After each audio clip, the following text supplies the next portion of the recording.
The port is very important to the city of Cape Town, and when our port isn't functioning well, and it hasn't been functioning well for a very, very long time, that has an impact on Cape Town. It has an impact on immediate performance, and it makes people who are continuously dissatisfied with the performance of Cape Town Port look for other options to get the goods that they are exporting to the places that are importing those goods. The World Bank and S&P Global Market Intelligence Report, released I think late last week, it was, has ranked the Cape as the world's worst performing container port. That's number 400 out of 400. And that same report says that Durban is the most improved port container in the country. So how do we understand that? Volker von Widdern joins us now, Head of Strategic Risk at Riskonet Africa. Volker, a very good morning to you. Morning. The Durban container port has come under the control of the Filipino-based container giant ICTSI, if I've got those letters in the right order. So is Durban's improvement down to their involvement, or is it Transnet that has driven the improvement largely? The change of control is on their Pier 2, and it hasn't yet been implemented because there was a court case challenging the tender.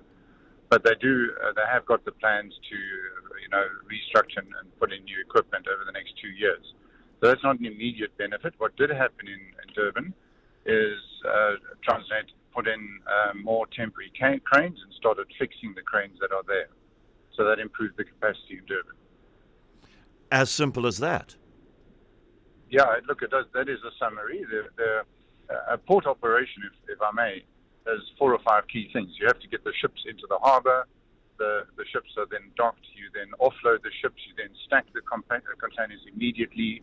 It's about stacking logic systems, stacking heights, immediate storage. And then there's the port side logistics to remove the containers. So you can imagine if any one of those systems are blocked, you don't have space to do much else around the port because it's just the bulk. And thousands of containers are moving a month. So they started that, and by implementing some capacity and moving containers around more, they've been able to do that. The improvement is to move Durban from the 400s that Cape Town was to, I think, the number 348. So it is most improved, but they've got some way to go. And the number of cranes and the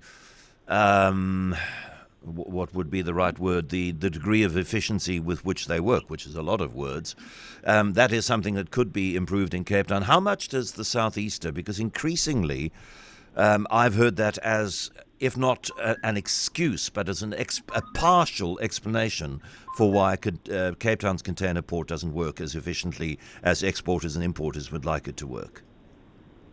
Yes, 3 or 4 key reasons are listed. So crane capacity is one of them, and weather conditions is another, as well as the effectiveness of the management systems around the port itself.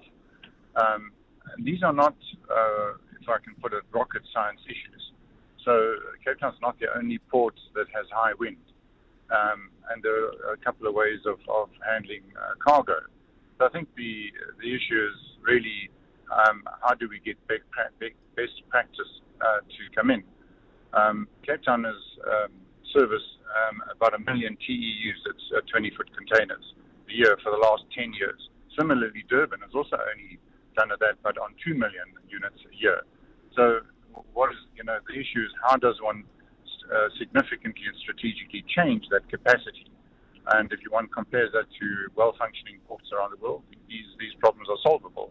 I think the other one, just to go on, is that South Africa's economy is 65% imports and exports. Obviously, you have to receive and deliver cargo. So it's one of the most strategic things in our economy is to have efficiently functioning ports. And those factors are then critical in terms of knowing how to manage container traffic through the ports. So if there are 3 things, management systems, cranes and wind, and other ports that have strong winds manage that aspect, then there's no reason other than what? Lack of will, lack of urgency for Cape Town's port operation not to similarly and perhaps even more improve than Durban's container port? Yeah, I think the management systems, is a concern. If we look at the proportion of infrastructure development in South Africa as a proportion of what it should be, I think there's a clear indicator of an outcome.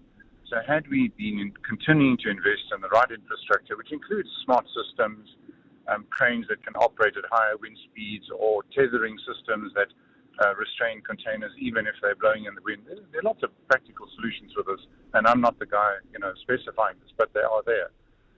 That's the point. But if one's running your budgets down, operating expenses are rising, and capex is declining, that is not the best recipe for growing capacity. Volker, thank you very much for chatting to us this morning. Volker von Widdern is the head of strategic risk at Riskonet Africa.